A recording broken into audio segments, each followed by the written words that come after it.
Hello, everyone, and welcome to my YouTube channel. We are talking about all things CFO and advisor related. My name is Amy Brownell, and I go live here on YouTube every single Tuesday at noon. It's a little later today because we were having some issues with tech, but here we are, late, but not forgotten, hopefully.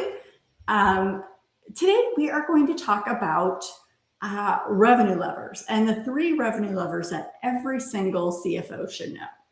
Now, these revenue levers are critical to understanding not only what's driving revenue, but how we can, as CFOs, impact revenue.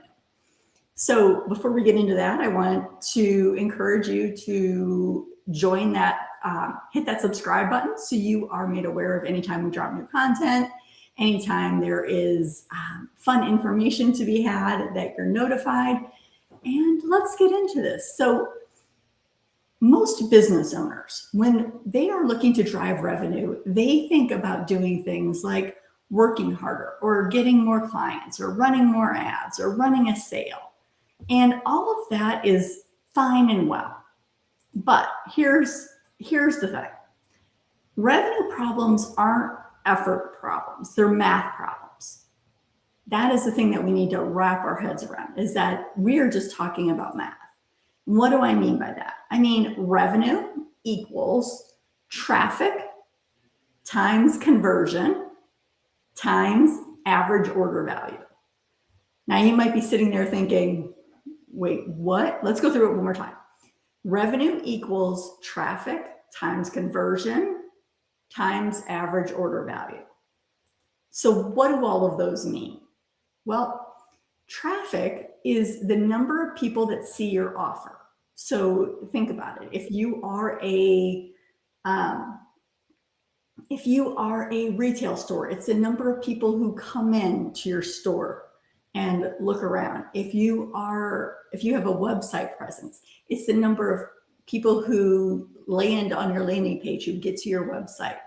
It's the number of eyeballs that are looking at what you have to offer.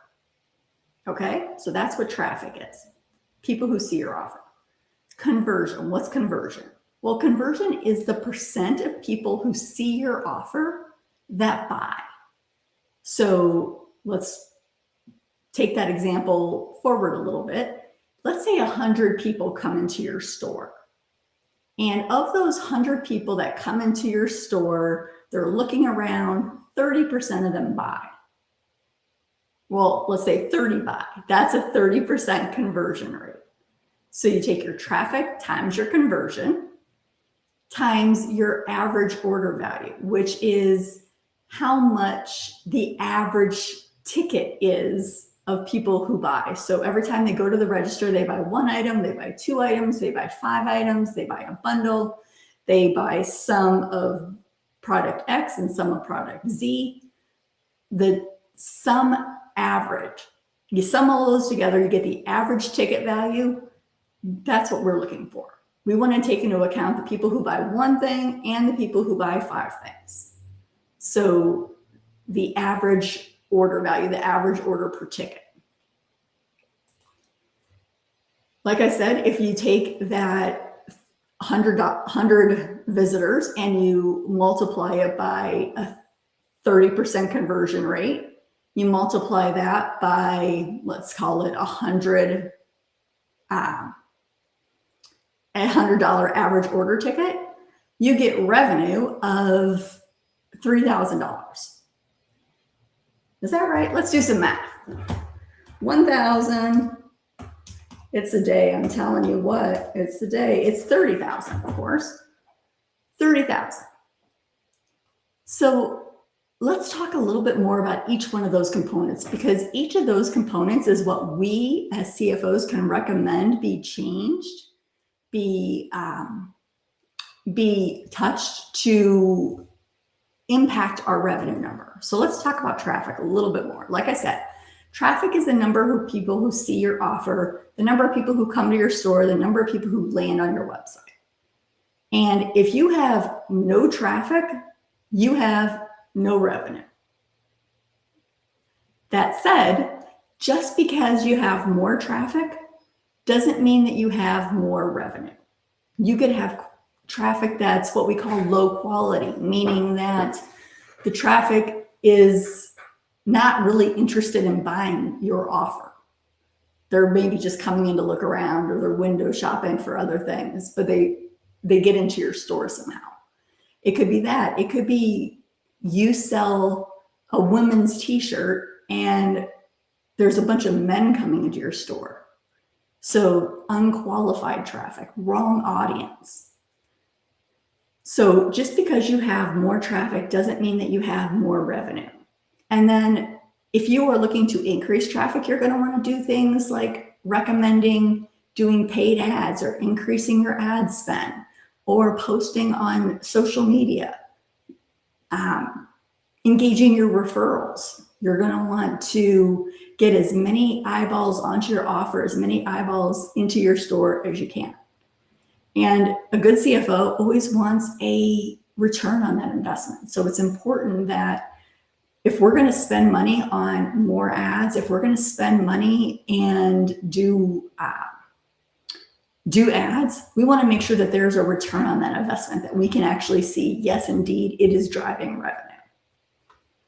All right, so that is traffic. Let's talk a little bit about conversion. Conversion, like I said, is the percentage of people who come into our store, onto our website, that actually buy.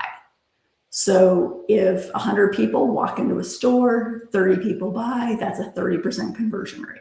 100 people walk into the store, 25% buy, that's a 25% conversion rate. Now, if you have a bad conversion problem, if people are walking in and not buying, that typically means that you have a conversion problem. And no matter how much more traffic you get, you're not going to solve that problem. Let me say that again to make sure it's clear. Just if you have a bad conversion problem, just because you throw more traffic at it, bring more eyeballs in, doesn't mean you're going to get more revenue. More traffic won't fix a conversion problem. And some things to think about when you're recommending fixes for conversion, things like making sure the message is super clear, that everything about it, there are no questions, that they're not having to ask a salesperson a bunch of questions or do a bunch of online research because something about it is unclear. You want to include some social proof. So things like, hey, here are some other people in this t-shirt. They love it. They're doing fun things. You want to be like that. See how great it looks on them. And you want to make sure, obviously, that you have a strong offer. So making sure that you have a strong offer means making sure that you have something that people want to buy in the way that they want to buy it. Now, like I said, with traffic, CFOs, they want a return on that investment, and same with conversion. CFOs want to improve conversion before they spend any money on ad spend. They want to increase conversion. That is a bigger lever than spending more money on ads. Let me give you an example. Let's say your conversion goes from 30% to 35%. Well, that is a 17% revenue increase, and you've spent no money on new traffic. 17% revenue increase, and you didn't have to spend $1 to get it. You just got more people that came into the store to buy. Easy peasy. CFOs love that. More money, less spent. Okay, and then finally we have price.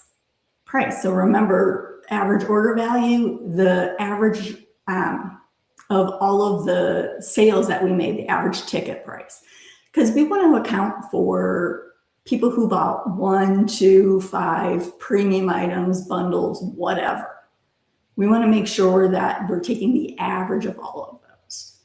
And honestly, price is the biggest lever that we as CFOs have, and it makes the highest impact. Give me a couple, I'll go through an example of that here in a minute, but every small change in price equals a big revenue change. So we need to look at price before all else. And most businesses, many of them anyway, they are underpricing, which means that they're already not charging enough. And when you put that into practice, when a lot of businesses are short on revenue, what do? I said it at the top of the presentation. They actually run a sale. They cut price. And that is the opposite of what we want to do. We want to increase price. And some ways that we can think about doing that, we can add a premium tier. So maybe we've got our regular t-shirt and then our ultra luxury t-shirt. Or we can bundle. We can do run specials that if you buy 3, you get the 4th free, something like that. So bundles, or you can remove low margin work. So if you're a service-based business, if you're spending a lot of time doing something that doesn't get you a lot of revenue, stop doing it. It's easy peasy. Stop doing it. So just as an example, if we were to increase our price, our average order price from $100 to $105 for 100 customers, we would see a result of a 5% increase in revenue. And almost all of that falls to profit because all we did was increase price. We didn't make more. We didn't sell more. We just increased the price of each one we sold. So we're not paying more in cost of goods sold, cost of services. We're not paying more in fixed expenses. We just see all of that flow to the bottom line. All right. So like I said, the revenue levers, 3 most important ones: traffic, conversion, average order value. Revenue equals traffic times conversion times average order value. And if you have a revenue problem, if one of your clients has a revenue problem, one of these numbers is the culprit. You're going to want to take a look to see which one is causing you the troubles. Okay, that is all I have for today. I really enjoyed talking to you guys about the revenue levers, the most important ones. And like I said, we go live here on YouTube and Facebook every Tuesday at 1 p.m. Eastern, 10 a.m. Pacific. And we will see you next week. Have a wonderful week, guys. Bye.